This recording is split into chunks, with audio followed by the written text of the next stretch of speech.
Okay, perfect. I have started sharing my screen, and if you're unable to see it, or if there are any audio issues, feel free to ping on the chat. My internet is a little bit shady today. It's always a bit shady. And today's talk is all about exploring the world of provable programming through Cairo, through which this will be a journey where I will talk about what is Cairo, what is Starknet, and how can you start building on Starknet. My name is Gnana Lakshmi, and I work as a developer advocate earlier with Starkware and now with the Starknet Foundation. And this is my Twitter. This is how you can reach out to me if you have any questions for me. It's a bit early in India, so my brain is still waking up, but I'm happy to answer any and all kinds of questions that you have on Starknet. Like I mentioned, today's agenda is largely going to be about why Cairo. Why should you learn another programming language for programming in Web3? Right, there are already so many programming languages, but why was Cairo built and what is the intention behind it? Why Starknet? Right, if you are, most of you already put 5, 4, 3, so I'm assuming at least you know basic stuff like Starknet is a layer 2 solution. It is a validity rollup, which is the primary aim of which is to scale the Ethereum ecosystem. We'll talk a little bit about the Starknet architecture, and then we'll do a bit of programming, which is all about Cairo. So let's start with the first one. Why Cairo? After every section, I will stop to take questions. So if you have any questions, please keep posting them on the chat. Since I've divided this talk in 4 parts, I hope to finish them, the entire agenda, in an hour. So we have 30 minutes for FAQs in any case, but I will try to take questions in between as well so you don't lose that flow of thoughts. Okay. Why Cairo?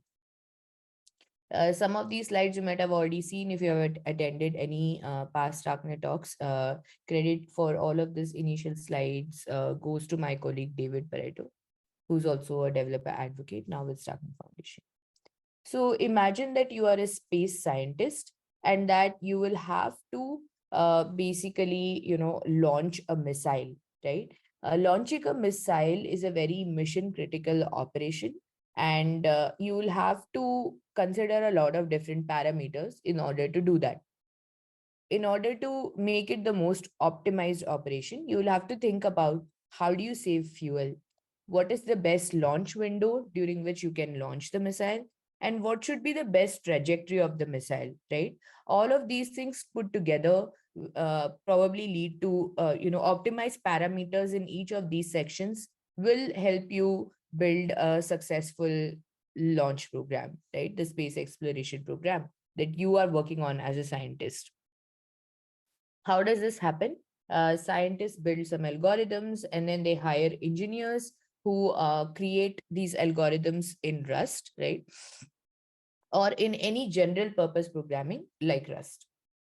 Now, how in a scenario where you will have to run this program on a supercomputer that is not present in your country, but you will have to, say, for example, rely on another country to be able to run this kind of algorithm because it is very huge from a compute perspective, right? Your country does not have the resources to run this program from a compute perspective. So only the rival country has a supercomputer, and this execution needs a supercomputer. So what do you do in this scenario, right? You have your program that is written in Rust. This crab actually represents, Rust. It's one of the mascots, and you send this program to be executed on this supercomputer, which is owned by the rival country. The program is executed and there is a result that is returned to you. This is just how general programming works, right? That is when you try to execute any program written in a general purpose programming language. In this case, the example is Rust. You get a result of what that execution is, right? But how do you know if there is a mistake in the result or if something goes wrong? How do you know if this supercomputer has actually malfunctioned, whether there was something wrong with the execution system because of which it gave you a wrong result? Or was it because there was a rival spy agency sabotage, right? Both of these scenarios are possible, and both of these scenarios could yield a wrong result. There is no way for you to determine why you got a wrong result. So, this is where the overall idea of trustless cooperation comes into picture, right? We talk a lot about this concept called when I'm sure you have gone through a lot of lectures as part of your ZK Hacker Camp, and you understand what is the idea behind computational integrity, right? That is trying to prove that a particular computation is correct without having to reveal certain important things about that computation that could potentially, that could potentially be used against you, or that potentially need not be revealed, right? So computational integrity is keeping anyone honest and making sure that the computation is done correctly in a way that it is supposed to be done. So, this is the whole concept of trustless cooperation, where if in a previous scenario, instead of using a programming language like Rust, if you use a provable programming language like Cairo and write your algorithm in that programming language, and you send your program to this rival country to be executed, what happens is a program which is written in Cairo will not only generate a result, but it will also generate something called as a proof. It will generate a proof that says that this particular computation was performed in the way that it was given, right? So if the computation requires you to, for example, just a very simple example, not this complex space exploration program example, but if your computation has 5 steps, where the first step is addition, and then next step is some sort of shift operation, next step is some sort of jump operation, right? All of this proof will prove that this particular computation was performed in this order of instructions that it was given. And if it was performed in the right order, then the proof will be valid. That is, it will be accepted. And if it is not performed in the right order, then the proof will be invalid. So if you have an invalid proof, then you know that and you got the right result. Or if you got a result and your proof was not acceptable, that means you know that the execution of the algorithm was probably not in the way that you expected it to be. Now, this is where when the execution is intentionally or unintentionally modified, the proof that is generated will be invalid.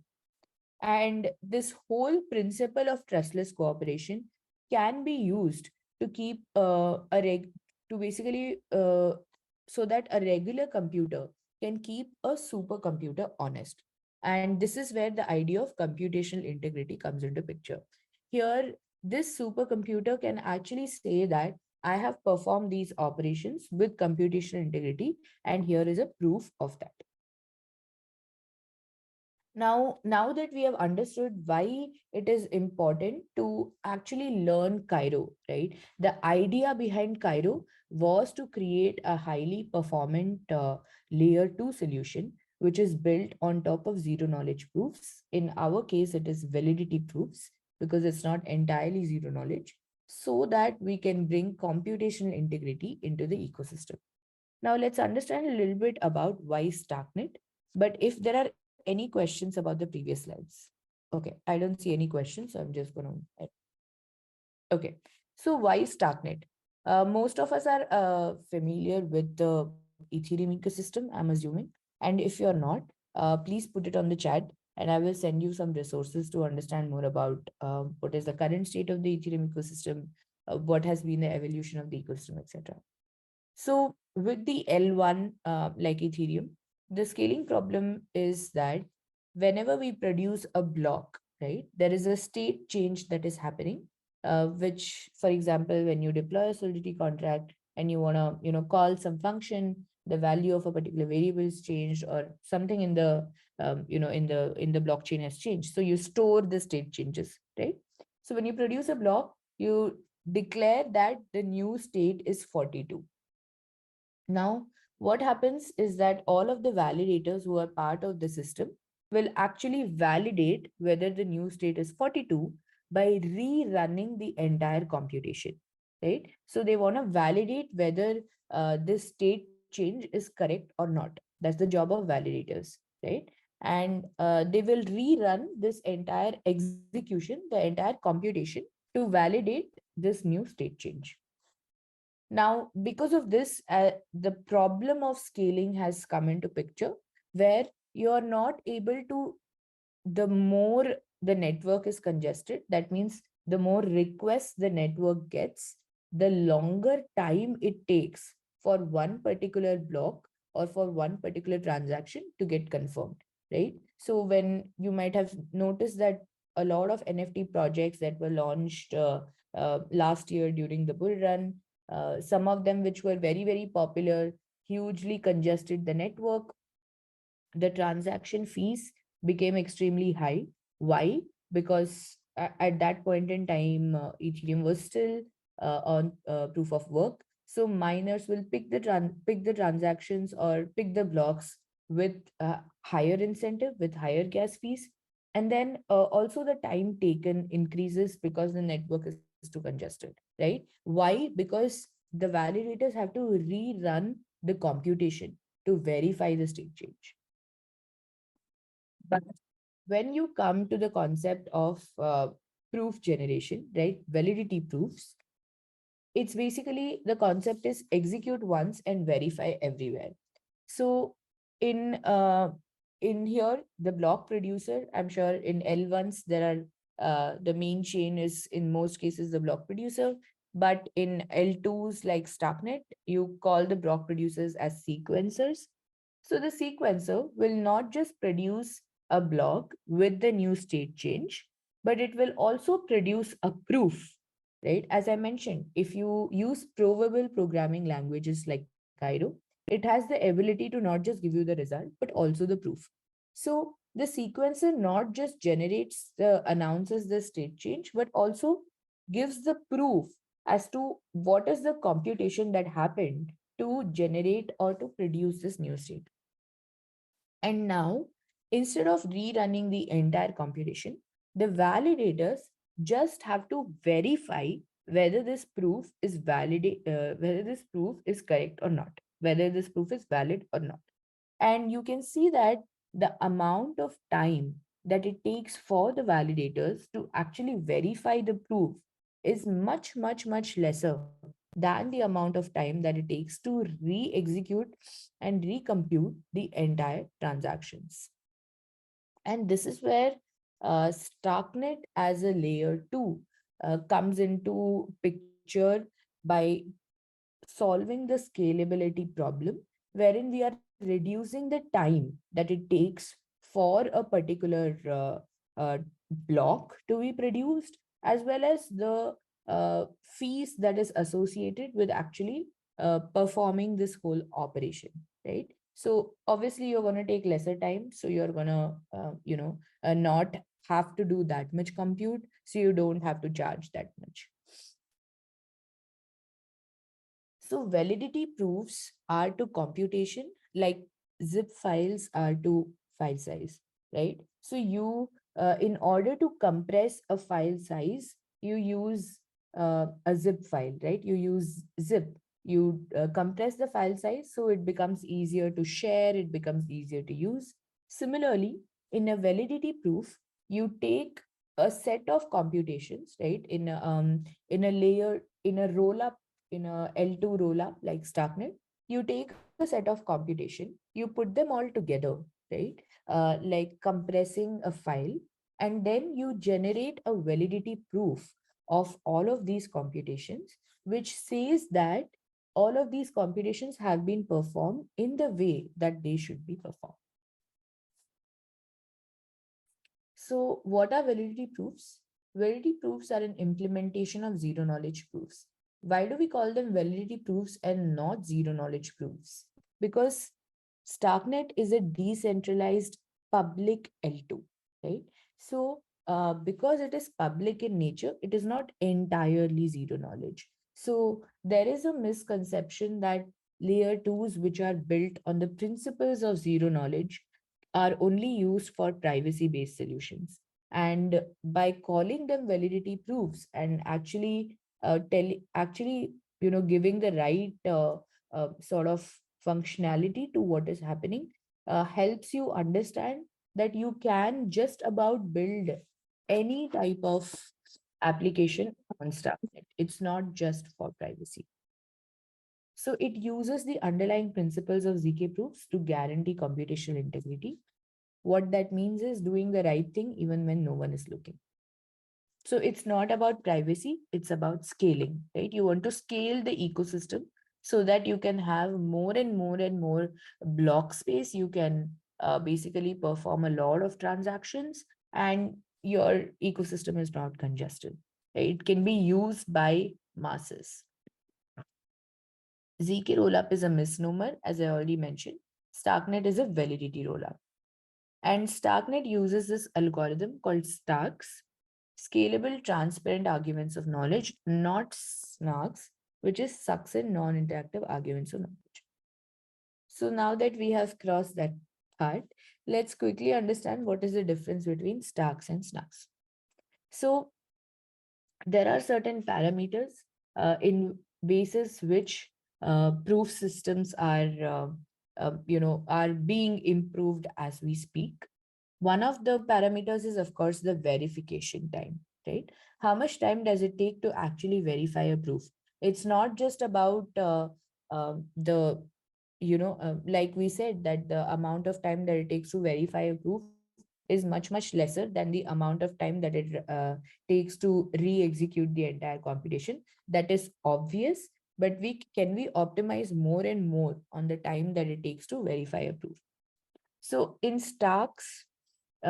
the Stark algorithm, the verification time is close to the order of log n square. And in Snarks, the verification time can be constant. And the other thing is proof size, right? You will be generating proofs using the execution trace at the layer 2 level. So you want to make sure that your proof sizes are as small as possible, so that that also affects your verification time. Now, you can see that the proof size in Starks currently is slightly higher than Snarks.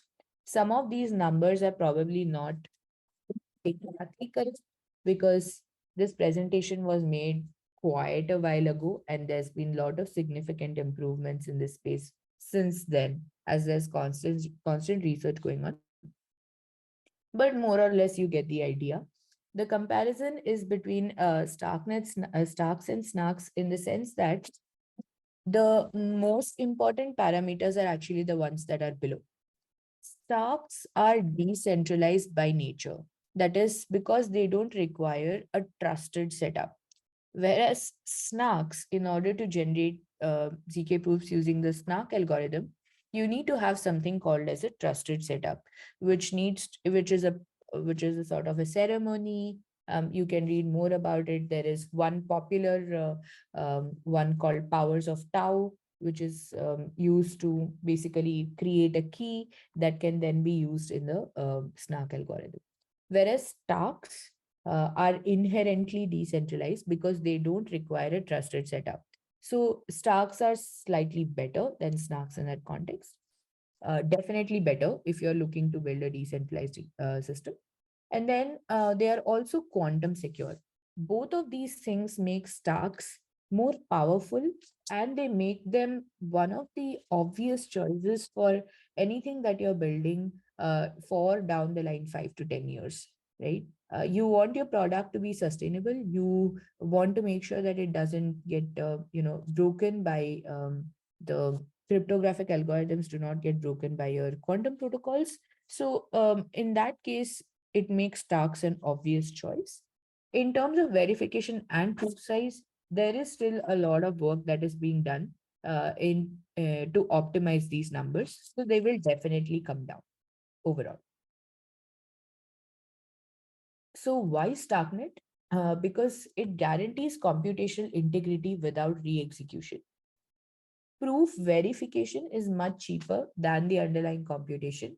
This is what is a selling point that we have seen. There is computational compression. It's all about scaling, not just privacy. So you can basically build any application that you think you want many multiple users to use, which is what we should be building more and more for the Web3 ecosystem. And it is based on ZK proofs using stacks. Stack proofs are quantum secure and do not require a trusted setup. So they are one of the more obvious choices to go with. Why Cairo? Why should you learn a programming language, which is required to develop on Starknet?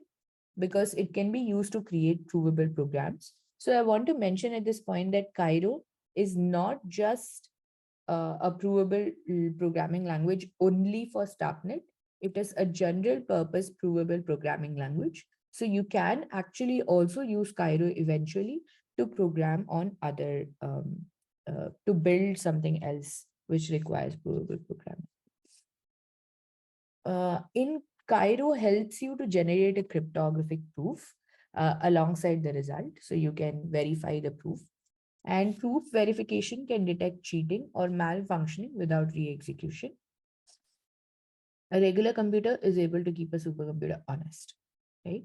Mm, are there any questions? Okay, no.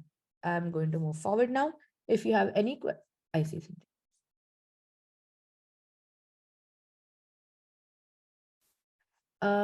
So there is a question that you can use MPC in the Tau ceremony to reduce the risk. Does the use case in Stark not allow such MPC? Uh, from my understanding, I don't think you require an MPC at the Stark computation because there is no concept of trusted ceremony in Starks at all. So what you might be referring to is probably the MPC that is used to perform the computation in Tau ceremony. So and there is no trusted setup at all in Stacks. So MPC is just a common concept of computation, right? It is multi-party computation. So you can plug and play MPC anywhere, wherever you're using any kind of mathematical algorithms. It is possible, but I don't think we need it or we are doing it right now in Stacks. I'm sure it is possible. I'm not that familiar if we are. Okay. The architecture. So I'm not going to go too deep into it because I want to get to Cairo in the next 5 minutes if possible.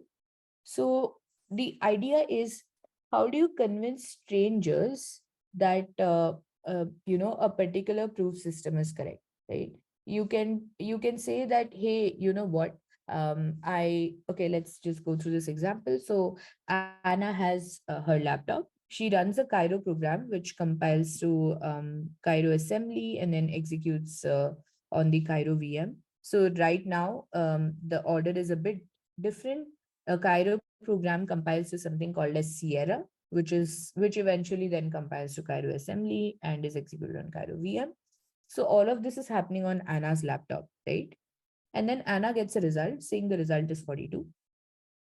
But if you want strangers to trust you, right, that you are doing some sort of compute and you want to prove to everyone else that the result of the compute is what you say it is. Obviously, no third party is going to trust you if you just run the result on your local laptop. So what Anna does is, from the Cairo VM, the execution trace is sent to something called as a prover. The current prover that is run by Starknet is called Sharp. It's a shared prover because it is shared between two services, which is the Starknet L2 as well as StarkX, which is another product. So the prover is called Sharp. The prover produces a validity proof from this execution trace, and this validity proof is sent to the verifier. Now, the verifier verifies this proof, and for all the valid proofs, it stores the valid proofs as facts into something called as a fact registry. And both of these are available on Ethereum. So once this fact is stored on fact registry, any third party can actually verify that fact from the fact registry saying that, yeah, I believe you now. So basically, the idea of any L2 system, how L2 systems are built, is the fact that whatever you run on the L2, right, you want to make sure that there is data available for people to verify that whatever execution happened in some or the other way, that particular execution, you have the ability to verify that some computation was done in particular XYZ way from your L1, which is Ethereum. So the power of L2s comes from the fact that they use the security of L1s to make sure that anybody and everyone can actually verify that the execution was done correctly indeed. So there are certain components in the Starknet architecture. Let me see, I have one more slide which might be useful.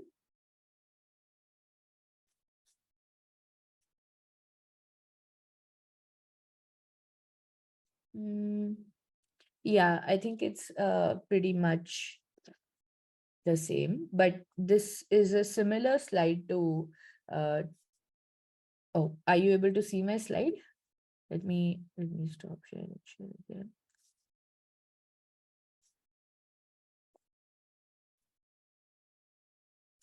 Okay. Your screen share is loading. Okay. If you're able to see the slide, this is basically the extended version of the previous one.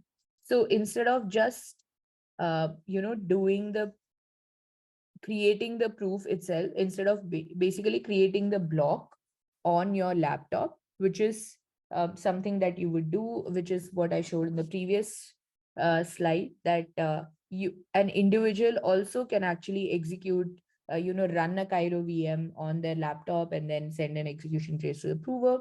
Instead, you can make the entire program public, which is where the scalability aspect of things will come, where everyone is able to use this system. You have your laptop where you compile your Cairo program into Sierra, which goes as Cairo assembly. And then you declare the transaction, create the transaction and declare it uh, to this component called as the sequencer. So sequencer is one of the important components of the architecture. The sequencer will have the Cairo V, the Starknet OS. The sequencer is the one that produces the blocks. So from your from Starknet OS, from the Cairo VM, the execution trace of your computation is sent to the prover, which then creates the validity proof that is sent to the verifier and then sent as a fact to fact registry. And there is some class hash call data in the form of call data that is sent to the Starknet core. So just for data availability and so this entire part, the sequencer, the prover, the verifier, all of this makes up the architecture of Starknet as a layer two. Okay? So I want to also quickly talk about the different architecture components. So the first thing is the sequencer, which validates, executes, and bundles transactions into blocks. The second important component is the prover, which creates the Stark proofs for Starknet and StarkX, so it's a shared prover.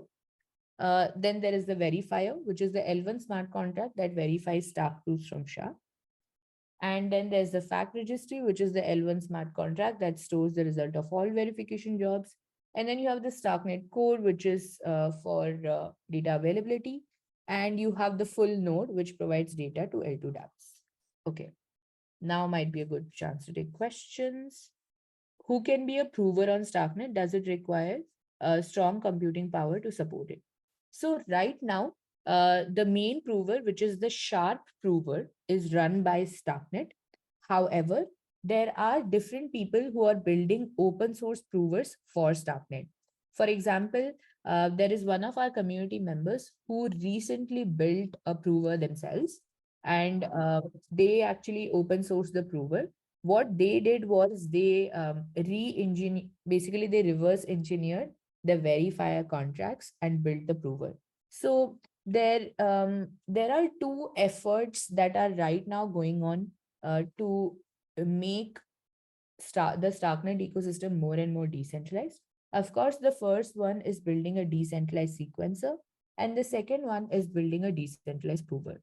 Um, the second part of the question, does it require strong computing power to support it? Yes, of course, but it's not so much that only enterprises can build a prover. Um, I don't know what strong computing power is very contextual. So I would say that basically a member of our community built an open source prover, right?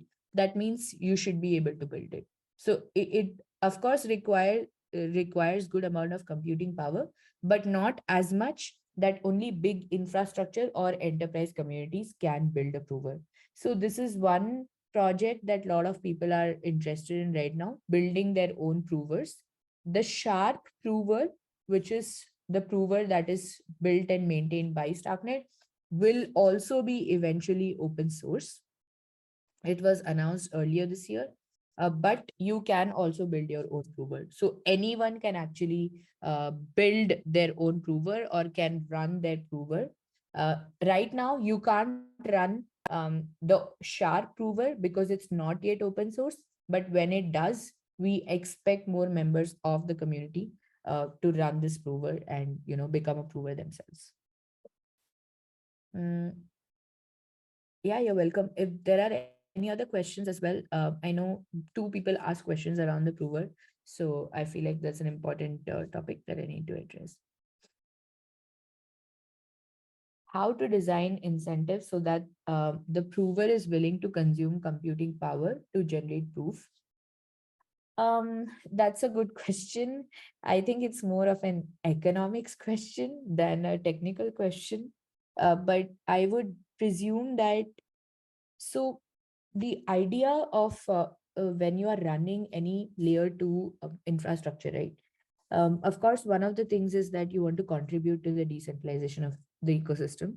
For a lot of decentralization maxis, that's a good enough incentives, but I understand that it's probably not good enough to spend on computing power. But I would say something like running uh, people don't have to run provers at scale unless they are running an application that benefits from it. So I would presume going forward, when there is enough number of provers that you can just run, people will just run provers for their application, right? They may not have to, like, eventually, going forward, the idea is to build provers or build prover architectures in a way that everyone is able to run their own provers just for their applications. So you can generate proof, you can take the compute and generate proofs for your whatever your application is doing. And that is one way of looking at it.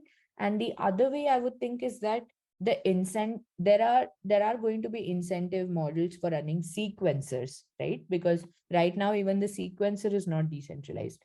So maybe running a combination of a sequencer and a prover is enough incentive for people to participate in the decentralization.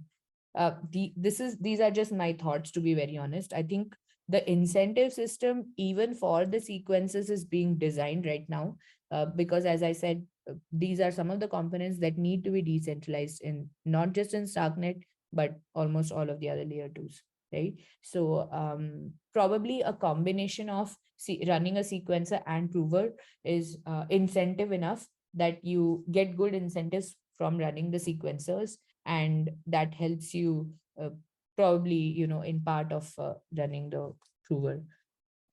Yeah, and then maybe others could pay you for people could pay you for generating proofs, right? That could be one of the ways you could also design some incentive model around that.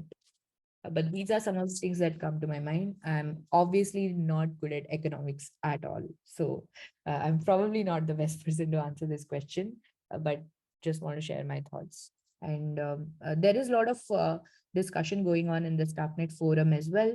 And if this sort of interests you on how to design good incentive models and you have thoughts around that, you should definitely share it because it's just really the right time to participate in the. All right. Yeah, you're welcome. Okay, so the next thing that I want to quickly sort of run through, I know we have a bit of time. I assume, like, I think it is scheduled to be 1.5 hours on my calendar. I wanted to take another last half an hour for FAQs, but we are doing the question answers as we go. So I hope I have some more time to go through Cairo.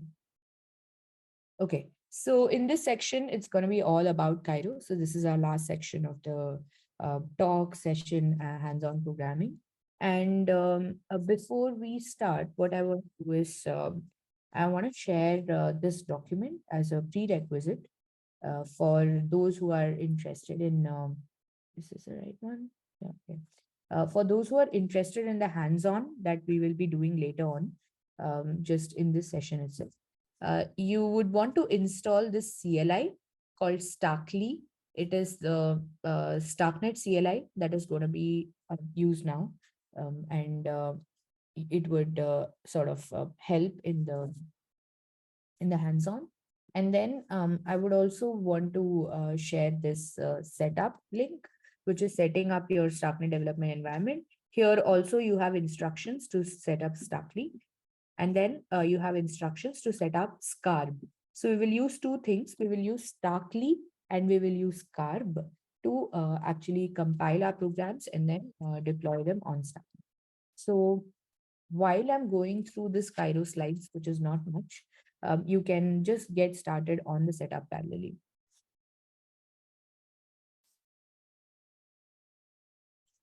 Because these things are built on Rust, it takes a while to download the cargo packages, install, and all of that. So, all right. Uh, Hello, Cairo.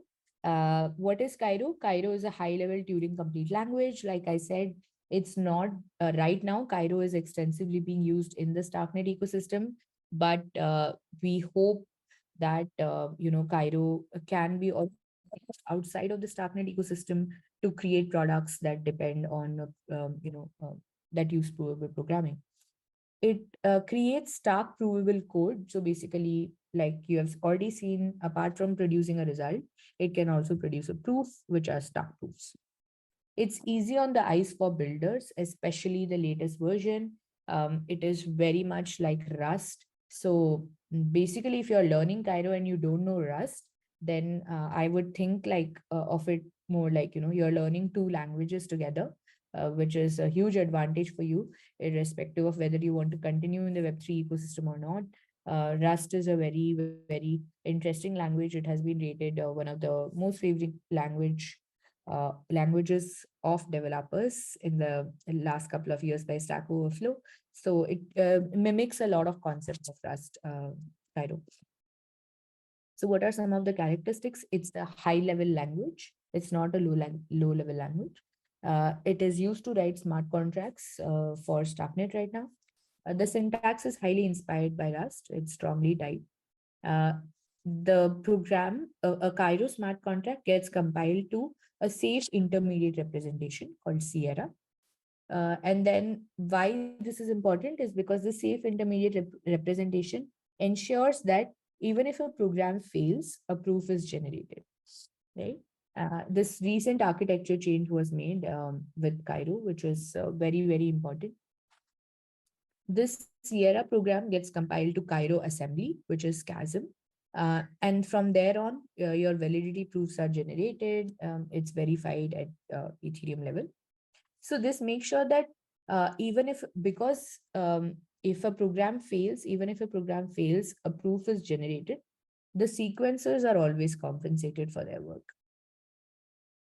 This was not the case earlier with Cairo. This is why it is important to notice this very small yet significant distinction in the recent Starknet version.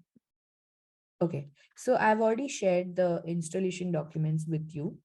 And in today's in today's workshop, this lecture, we are going to look at a very small piece of Cairo code. I want to understand, I'm not very sure if folks on the call are actually developers, because I know that I saw the agenda and I believe that there is a lot of research oriented talks as well that happened as part of the ZK Hacker Camp. So I want to understand if there are developers in in this call today. Um, if you are, then you can just put like a yes. Okay. 2 yeses, 3, okay.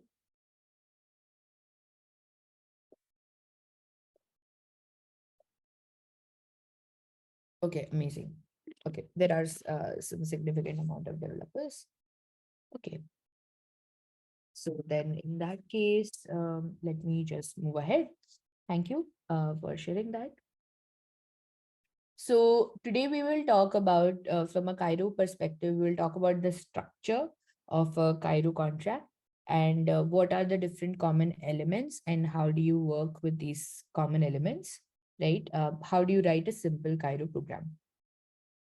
So a Cairo contract consists of the following common elements. You have traits, which is the first and the foremost thing that you will see in most programs. And then you have modules, you have functions, statements, and you have attributes, macros. There are lots of teeny tiny things within each of these things, which you don't have to, we are not going to go deep into it, but just as in, you know, when you see a Cairo program, these are some of the things that you will immediately see. You will see that there's a trait that is being defined, that there is a module within which there is a logical unit of code. There are functions. Each of these functions or each of these implementations will may have some sort of macros associated with them, right? There are statements within functions. There are variables. There are structures. So this is just how most of the Cairo code will look like. Now, before starting this, I'm going to share this repo with you. Which is sorry, this is a repo, the workshop that I was supposed to take quite recently, but I felt sick and I couldn't. Um, Never mind.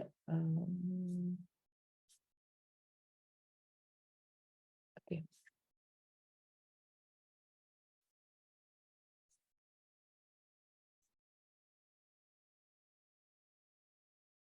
Okay.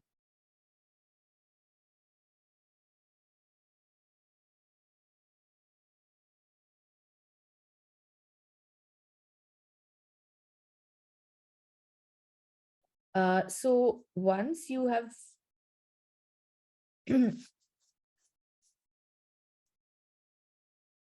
okay, so this once you have installed these, or you can just put these on install. So I will go through the workshop. I mean, I will go through the contract, and once you are ready with the installation, basically you should see two things. One is Starkly. So Starkly is the CLI that will be used to interact with the blockchain. So you can do Starkly version, and you should be able to see some sort of version over here. The recent version that I installed, which was yesterday, is 0.1.8. Then the other tool that we will be using, or rather something like a package manager, is called Scarb. Scarb can be used to basically build your contracts. It can be used to write your tests, etc., within your contract itself. So we are going to use Scarb. It makes it easier to manage the Cairo contracts. So you can do Scarb hyphen hyphen version. you should see a version which is 0.5.1. This is the Scarp version that you want to install. And let me find this exact instruction for you if you need that.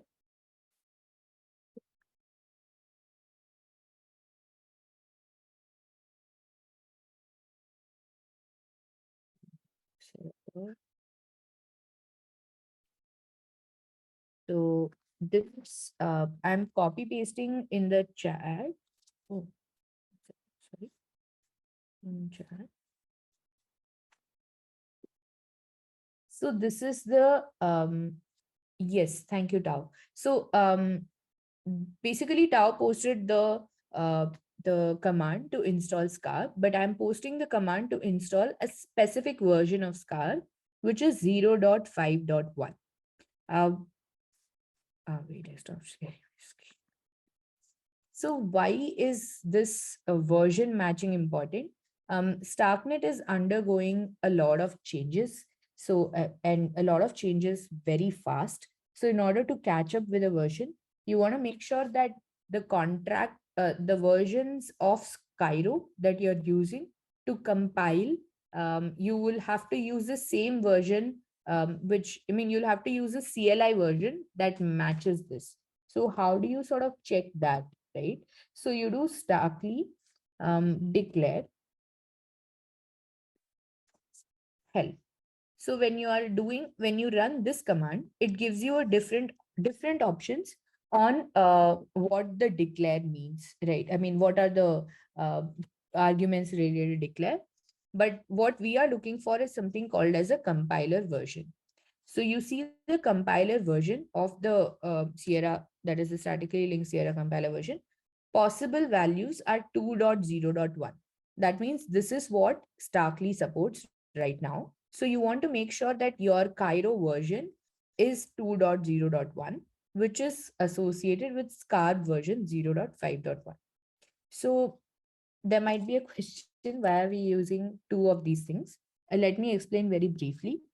The first scarb that we use is a package manager that is used to build your contracts. And that we, so you think of it as something like cargo, if you're familiar with Rust, where you create new packages, where you can create new Rust files, you can build them, and you can, the idea is to eventually be able to debug them, etc., etc. So that is what you use Scarb for. But when you once you have built these contracts and you have created your Sierra, you have created your Chasm, you need to deploy these contracts on Starknet, right?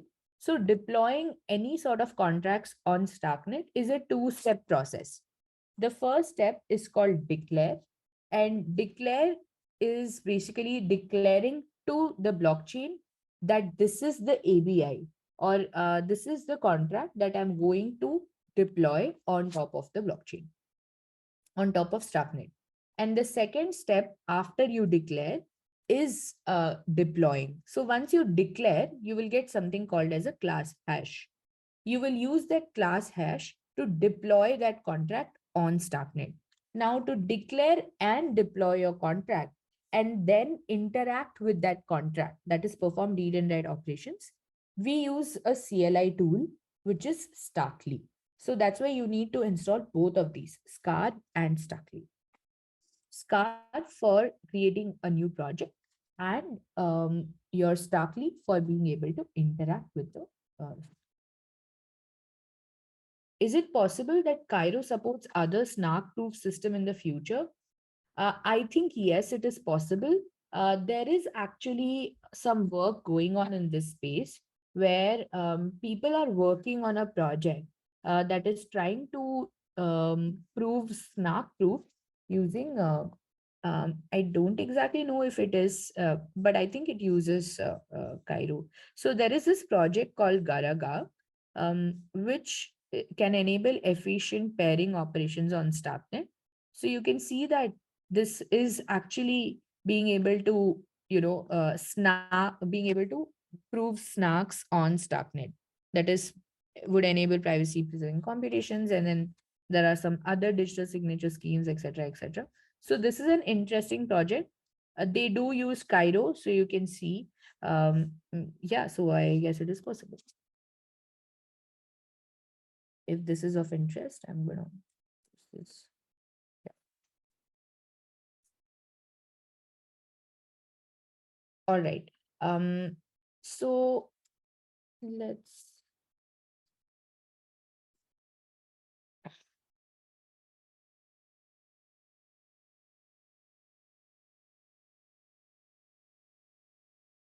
okay. Actually,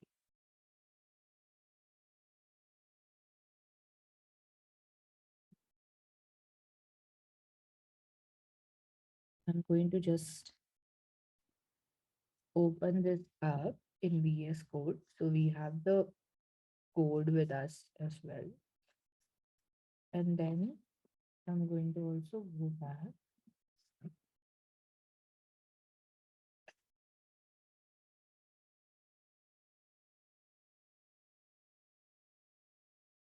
Okay, I wanna run through this program very quickly. And I have the program on VS Code as well. So we will be basically, using the same Cairo contract to, uh, we'll be deploying the same, we'll be compiling the same Cairo contract, we'll be deploying it, etc. So now, the first thing, like I mentioned, the first thing that you will see in a Cairo code is traits. In case this font is like really small, because this is an image, what you can do is you can also open up your VS Code, which is, I've shared the link to this repo. So the same contract is there. You can open inside the workshop folder, you will see something called source. Within source, you can see a contract called storage.cairo, right? So you can open that up and you can see that the same piece of code is there. So the first thing that you will see in most of the Cairo contracts is something called as traits. So what are these traits?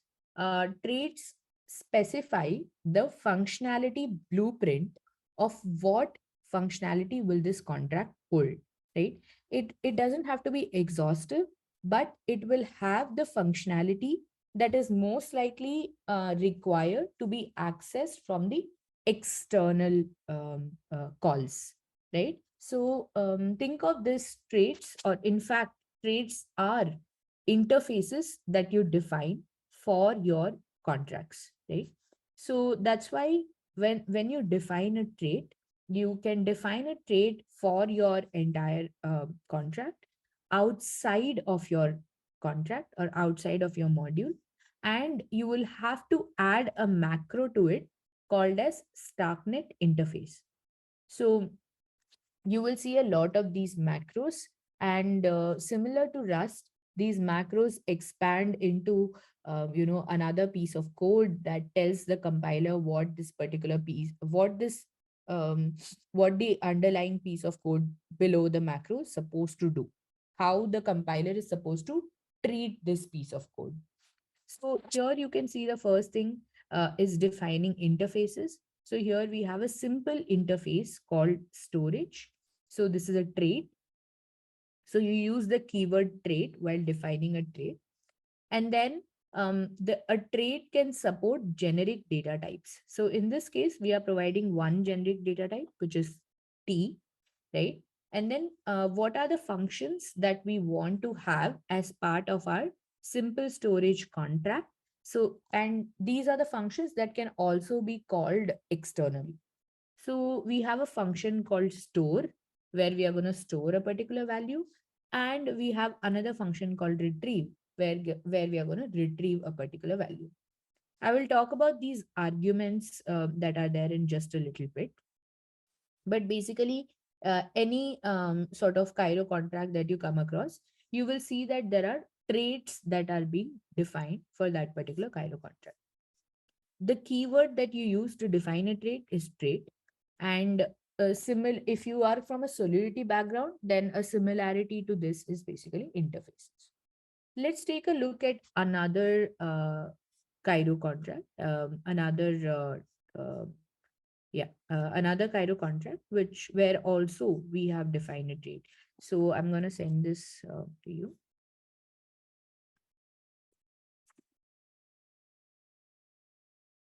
is there a link to the docs for the module? There, there is a link to all the libraries and stuff. So I will send that link to you in just a bit. I'll have to find that. It'll be in the Cairo Land repository. Basically.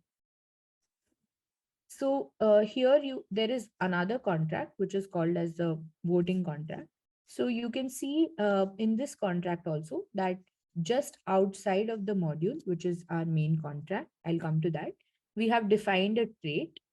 Here we have given it the macro that this is an interface, and then you have a trait which is the called the vote trait. It takes a generic parameter, and then we have defined different functions that can be called from an external perspective. There is another type of trait as well that you don't have to create. You can just add a macro called generate trait in case you want to create implementations within your contract, within your modules. And you can this generate trait macro will generate a trait internally for these implementations. So these are functions that you want to let everyone know that these are the functions that can be called externally, and these are the functions that we want the public to know. But if you want to create functions that are that are internal functions, so you can create implementations for those sets of internal functions, and you can add a tag called generate trait, which will generate the trait for these implementations internally, and you don't have to write the trait separately. So this is all about traits. So these are the two things related to traits that you will see. All of these traits, just like interfaces, will have functions that would need to be implemented within your contract. So we will come to that. Uh, okay. The next thing that you will see are modules. So modules are similar to your contract keyword in Solidity, and you need to add a macro or an attribute called Starknet : contract to indicate that this is a Starknet contract.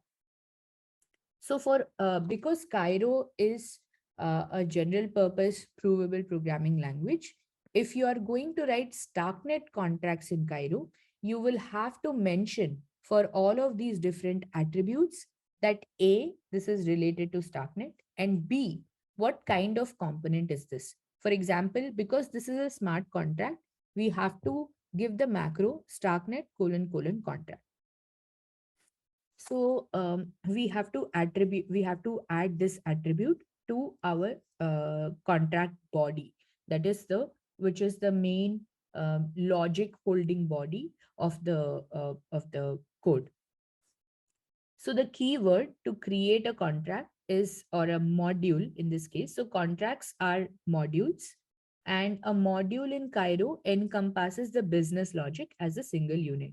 So you want to combine a bunch of logic as a use case, and you want to have it inside a module. So the module keyword used for module is mod, followed by name of the module. So this is a simple storage contract. So I've just called it storage. I should have ideally called it simple storage, but yeah. So module followed by name of the contract. And then you have these curly braces within which you will write the entire logic of what you want the storage contract to do. So the keyword is mod, and if you're coming from a Solidity background, then the similarity is that you use the keyword contract, right, followed by the name of the contract. That's how this part will be.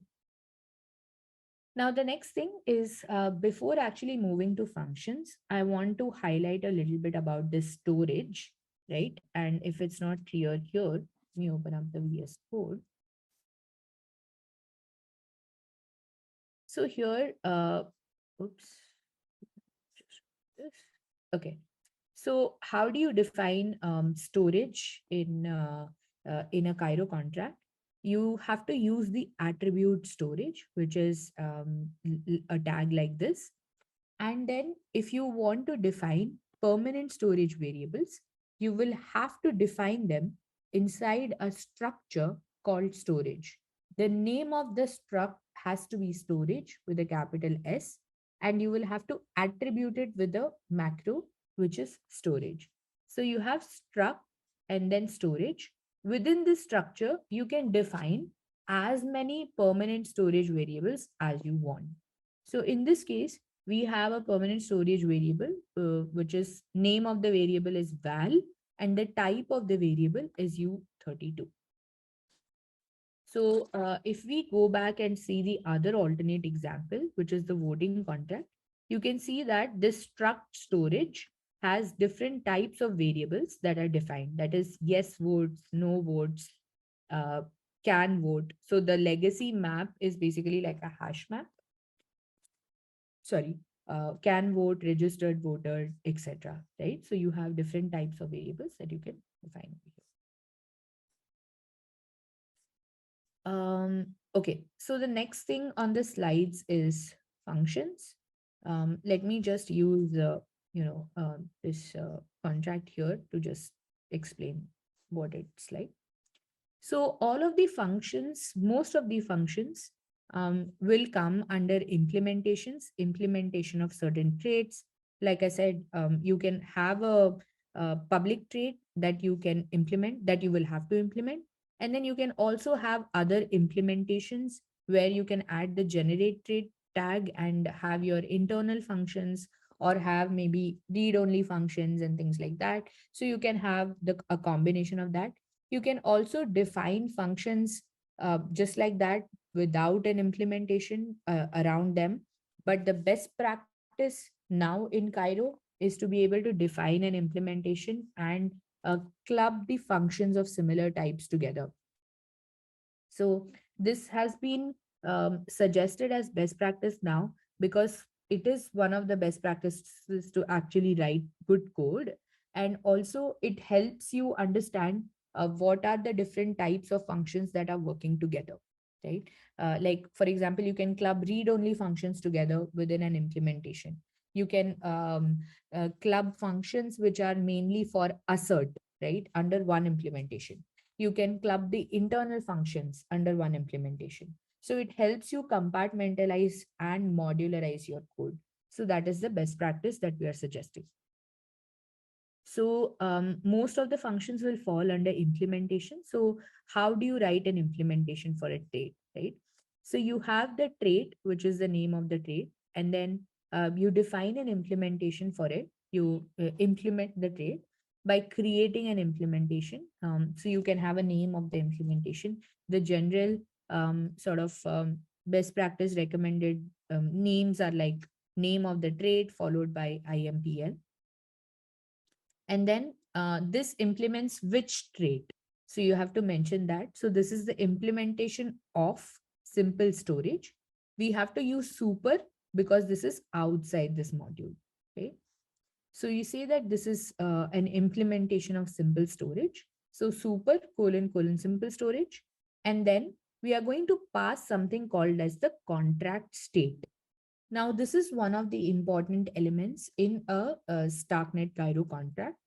This contract state will actually help you understand whether a particular function can modify the contract state. That is, can it modify the permanent variables, or is it only allowed to read the contract state and not modify it?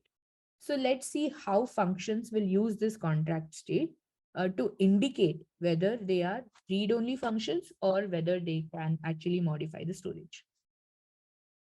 So to write the functions, we use the keyword fn followed by name of the function.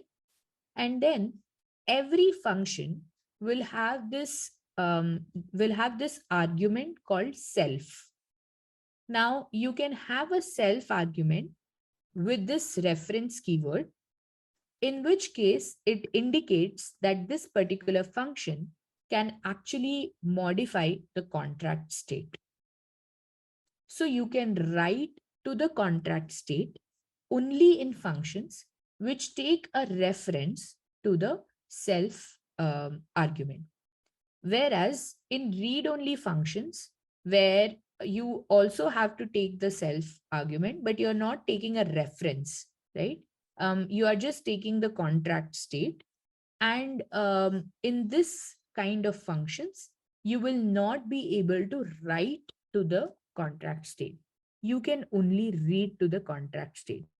So earlier, we had macros for this as well, which was like view macro, external macro, etc. But these macros did not give enough clarity whether and underneath the macros, eventually at the language level, you could manipulate in a way that view functions become external, etc., etc. Now this new contract syntax, which was introduced quite recently, ensures that just by looking at the code, you can make sure whether a function can actually access storage or not. I will show you a couple of more examples so it sort of is easier to understand. Let's see this implementation of vote trait. So if you see this function, you can see that this is get vote status, and then it takes a self argument, but directed at contract state. That means whatever happens, this function cannot actually modify anything which is on storage. Now, whereas let's see this function. This function takes a reference to the self argument, which is pointing to the contract state. And this function is actually changing or writing to the storage. So this is one of the ways to tell the reader and for even for the contract writer that if you want to modify the contract state, then you take a reference to the self argument, and if you don't, then you just take the self argument and you just give the add contract state as the parameter. So this implementation takes the contract state as the generic parameter, and it will for functions that can modify the contract state, you use the reference, and for functions that cannot, then you just say add contract state. So here is one more macro that you are going to see outside the implementation. And this macro tells that these functions can be called externally, right? Don't worry about the V0 as of now. But yeah, you have to add the external tag if these functions need to be called externally. This is a simple program, so I have put both the functions as external functions because you want to call them from outside, you want to see, you want to store stuff, you want to retrieve stuff, etc. But you can see within this other longer contract that there are functions. For example, this one, these are internal functions, so obviously they don't have any external associated with that. And these are just internal functions that are probably being called by someone else to do perform certain stuff. Okay. Let's see. So I covered functions, function signature. I also covered, okay. So events is just the last thing that I want to cover, and how you can write events. I don't know if there is an exam. Hmm. Okay. So events is slightly complicated. I mean, the syntax is a little bit more than I would like to have for events. That's why I didn't put that in my simple storage contract. But to have an event, to define an event in a Starknet contract, you can use the event attribute followed by defining an enum that contains the event variants. Now, for each of the event variants that you have, you will have to define a structure that will have the arguments that the event will emit. So you have the event macro attribute followed by certain things like you have to add the Starknet event to it, and then you are saying that this can also be dropped. It's a characteristic that you will frequently come across in Rust. This has got to do with the data availability in terms of how this particular type of variable functions. So you define an event as an enum, and then you say what are the different types of events that you want. One is vote cast. Uh, this is the name of the event followed by type colon type of the event. So type of the event is also vote cast, which is going to be a structure.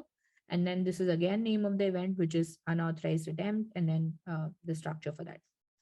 So you define a structure for the event. You just say like, struct vodcast, that is the name of the event. Oh, sorry, this one.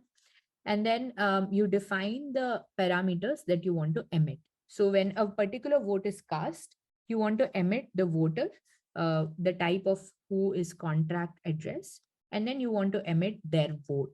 What did they vote? So the type of that is U8. And how do you emit the event? You emit the event by using self dot emit, and you see that you call the structure, and then you say like that this is the voter and this is the vote. So this is how you emit an event.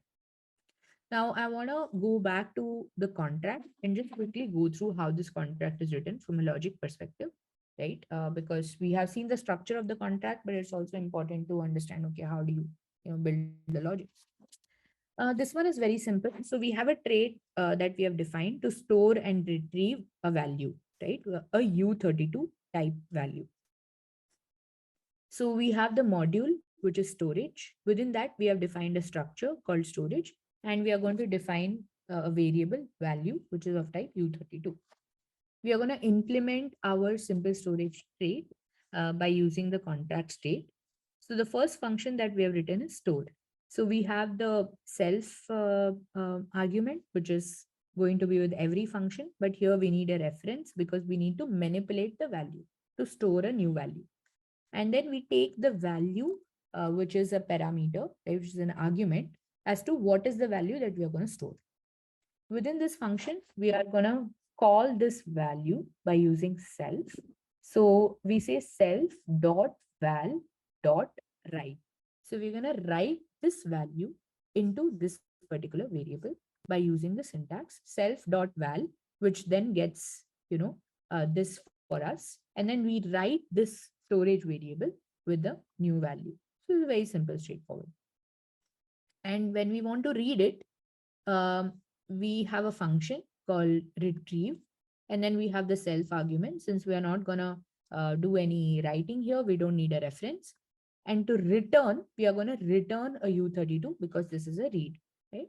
So to the return syntax is you have an arrow, and then you have your body of different data types that you want to return. In this, we are just going to return one data type, which is U32, and we say self dot val. That's how we access this. And then we read the value of that.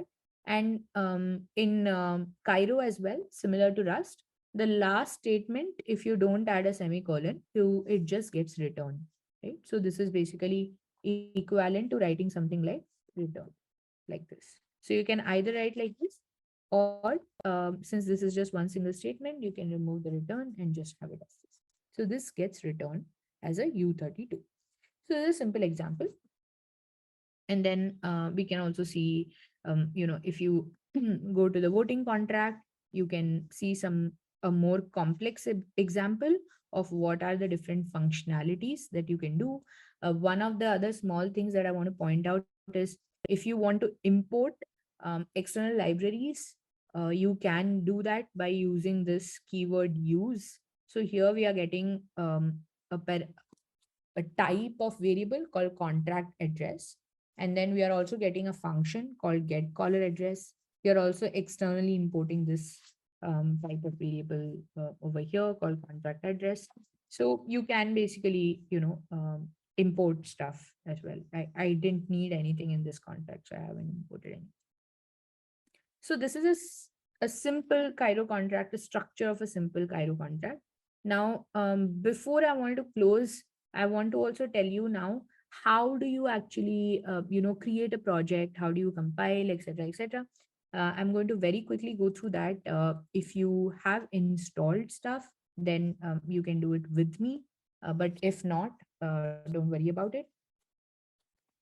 Uh, So we are going to use, like I mentioned, two tools. One is Scarb and um, one is Starkly. So I'm going to go out from here and I'm going to say, okay, like,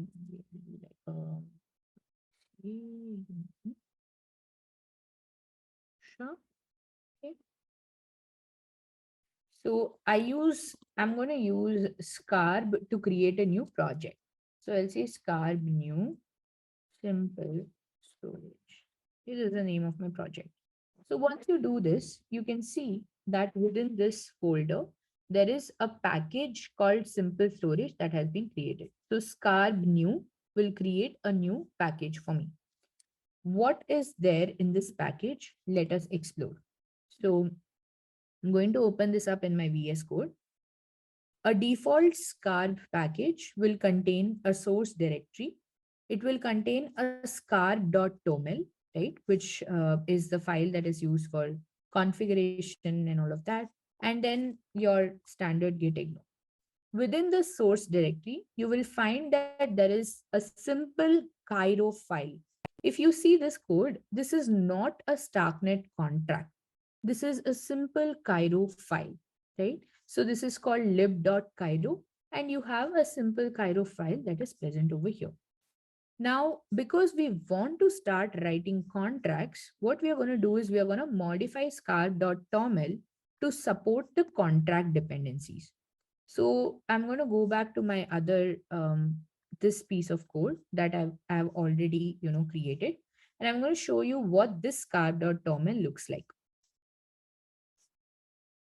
This scar.toml, make it big, has dependencies which says that this is the Starknet version or the Cairo version that you're going to use. So when you add this dependency of Starknet, that means you're saying now I can actually compile and work with Starknet contracts in this particular Scarb project. So I'm going to add that under dependencies like this, right? And the other thing is you want to actually enable Sierra Code Gen to make sure that within your target folder, you will get a final compiled JSON file that you can directly use to declare and deploy your contract. So this is also something that I'm interested in adding to my SCAR. You can find a lot more about Scarb, on the Scarb website as well, which is the software mansion docs. They have a GitHub repo, which I can share perhaps with the team so they can, forward it to you. So now that we have set up like this basic sort of, scarb.toml, just the minimal stuff, what I'm going to do is I'm going to go ahead and delete everything from lib.cairo. And if I want to create a simple storage, I'm just going to create something like storage.cairo, which is where I can start writing my program. This is good practice to create new Cairo contract files so that you can manage multiple files. And what you can do is in order for SCAR to compile the storage.cairo, in lib.cairo, you will just have to mention the name of the module that you're going to be writing in storage.cairo. So I know that the name of my module is going to be storage because I'm just going to copy paste from the other one.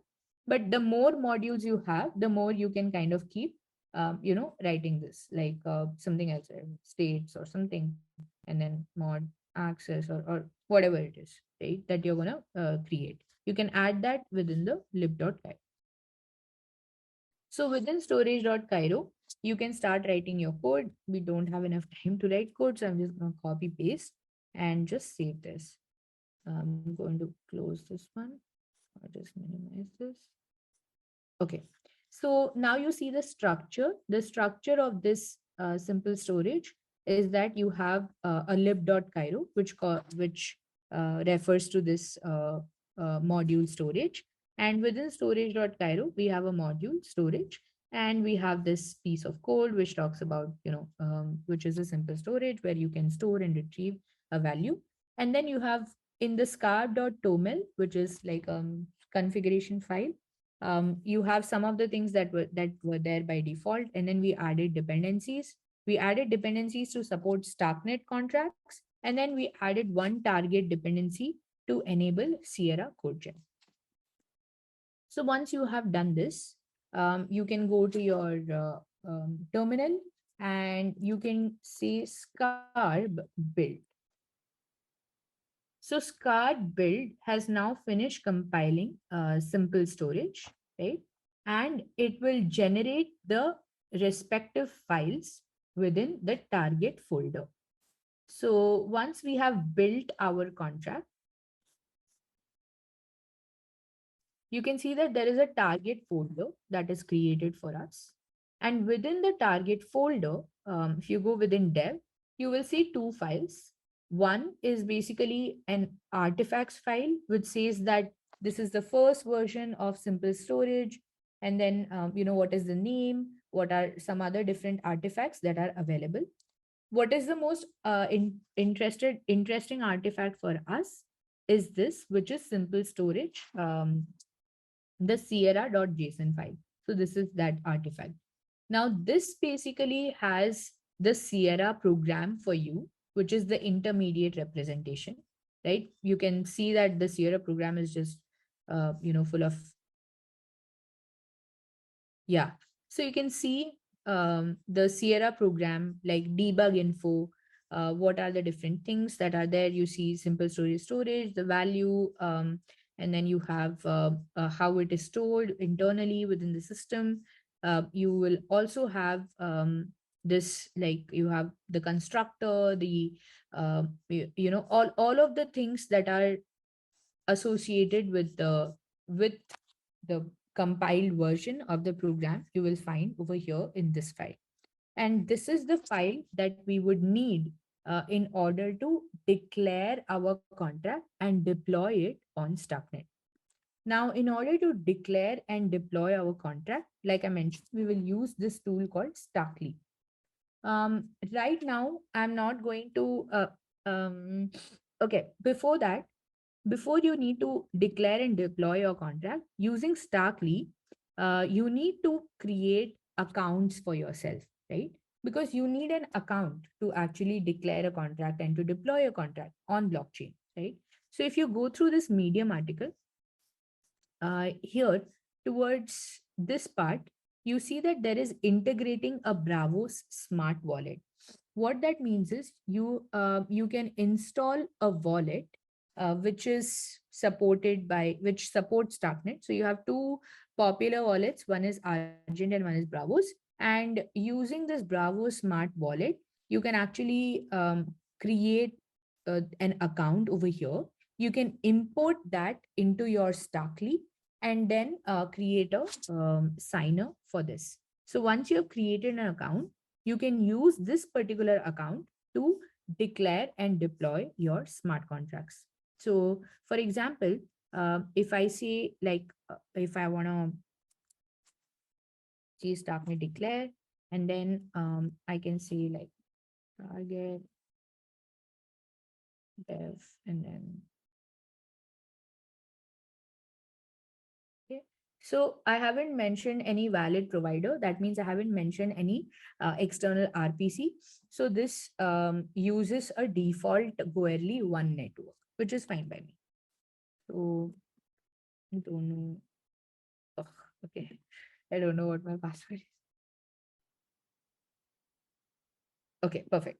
I got my password right, which is a very rare occurrence. So when I declare, so I have compiled my contract. So the next step is to declare and deploy the contract. Like I said, deploying a contract on Starknet requires two steps. The first one is declaring a contract. That means telling the telling the network that this is the piece of code that I'm going to actually be deploying, right? So this will declare and give us something called as a class hash. So you can see there is a Cairo 1 class compiling the Sierra class to Chasm with compiler version 2.0.1. It gives us a Chasm class hash, which we don't have to worry about. There is a contract declaration transaction. and there is a class hash that has been declared. So we have to use this class hash to deploy our contract. So you can just say Starkly deploy and then the class hash, right? So this contract will be deployed. So let's say Starkly.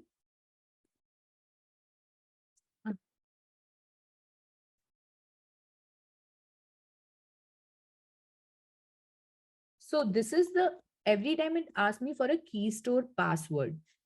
This is because Starkly allows you to import your accounts, Bravo's account, and also allows you to create your own accounts, right? But these accounts have an account.json file and a key store file, which is an encrypted key store file. It is encrypted with your password. So every time you have to use this key store to sign your transactions, which is this declare transaction, this deploy transaction, you will have to provide the password of your key store. That way, what happens is your keys are secure and you are basically, sort of giving the password is like you are basically signing the transaction.